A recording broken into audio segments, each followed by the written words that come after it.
Thank you very much. I support this amendment.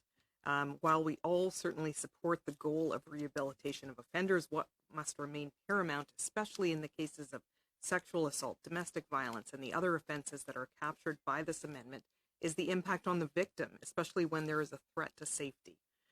Jennifer Dunn from the London Abused Women's Centre, she provided some context for this. She had so many important quotes from her testimony.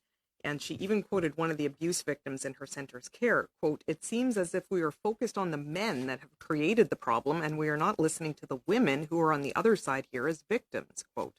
She also provided examples of how even under the current law, perpetrators of sexual violence against women are released and are sending text messages to women from outside the door of the women's center or sit across the street in a lawn chair watching them when they have been prohibited from the woman's property.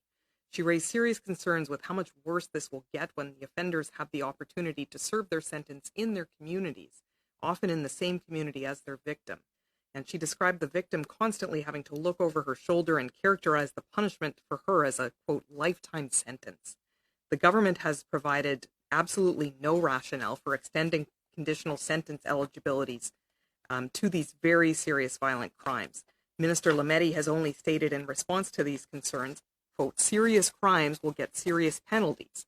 But as we know, and as Madame Comtois from the Quebec Association of Centers of Assistance in the Fight Against Sexual Assault confirmed, there is no such thing as a non-serious sexual assault. In my view, the committee heard no rationale for extending conditional sentence eligibility to these offenses from witnesses or the minister. And given the harm that this will likely cause victims of violence against women, I will vote yes to this amendment. I want to just quote a few other things that Jennifer Dunn had to say that day.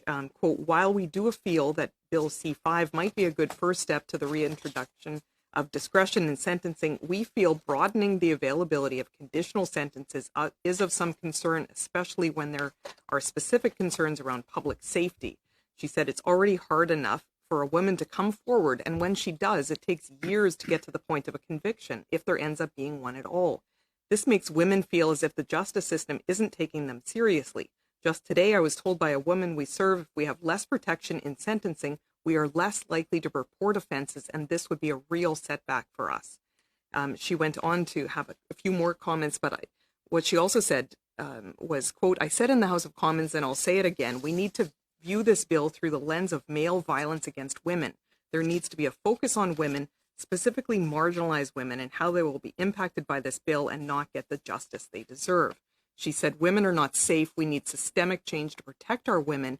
Women deserve to live free from violence. The courts need to see that women are easily placed at more risk."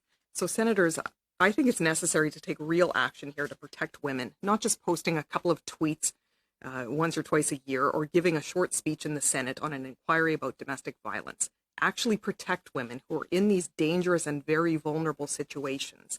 Don't let their abusers back into their communities so that these criminals can hurt or perhaps kill these women.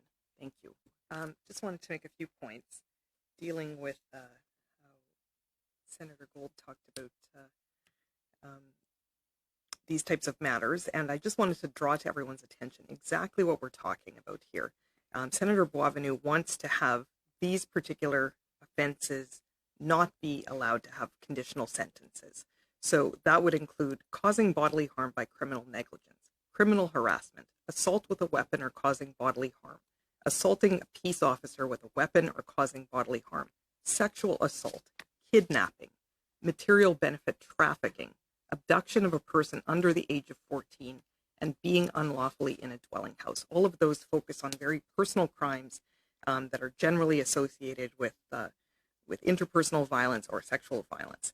And so I guess I would actually be interested to hear from the government, because we didn't hear a lot of evidence from the government, as I pointed out, on the justification of having conditional sentences allowed for these types of offenses.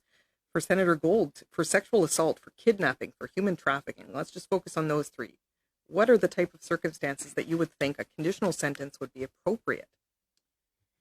Well, look, thank you, and it's a fair question, but the starting point for that underlies this aspect of Bill C-5 is that, first of all, and I don't want to repeat, I think, the analysis of Senator Delphine, but is that the criminal code already structures the decision making of the judge to make it clear that serious crimes will get serious penalties, and those are serious crimes, and they conjure up the images of serious crimes. Rare will be the circumstances, but it does allow for a judge, taking into account all the circumstances of the individual case, to make that judgment that if, in fact, the severity would not justify a prison sentence of more than 2 years. Remember, that's one of the thresholds. Then the judge can take into consideration all the circumstances, individualized circumstances of the case, and where appropriate and where public safety is not, and which includes the safety of the victim or the potential victim, not at risk, where the judge is convinced it's not at risk, not just might not be at risk, to make the judgment that with the appropriate conditions applied, society is better served with the person in the community. And again, I think there is a lot of research that demonstrates the negative impact on families and communities, and it's intergenerational when people are incarcerated unnecessarily. And I think that's the rationale behind this, Senator Batters. Reasonable people can disagree, but that's the policy choice of the government, and it's well grounded both in the law and in the research. Senator Gold, I mean, mistakes happen. Sometimes the judge has not taken into consideration those necessary factors, and someone then is given a conditional sentence on those types of matters. So for those most serious of cases, why not just take those ones out? Sexual assault, kidnapping, human trafficking. Well, again, the government is of the view that even within those where, again, as I repeated, Senator Simons, I think, put it well, the great majority of cases just they wouldn't make the less than 2 year threshold, much less qualify for this. There may be circumstances, and it's in those cases where the judgment of the government and the policy that is embedded in the bill before us is that the judges can be trusted to make sure that public safety is to do their best to ensure that public safety is not compromised. Mistakes may happen, but our system of justice, requiring proof beyond all reasonable doubt, presumption of innocence, is built upon, a faith that the system will do justice in both in terms of the appropriate penalty where appropriate, but in this case, to provide an alternative to incarceration where appropriate.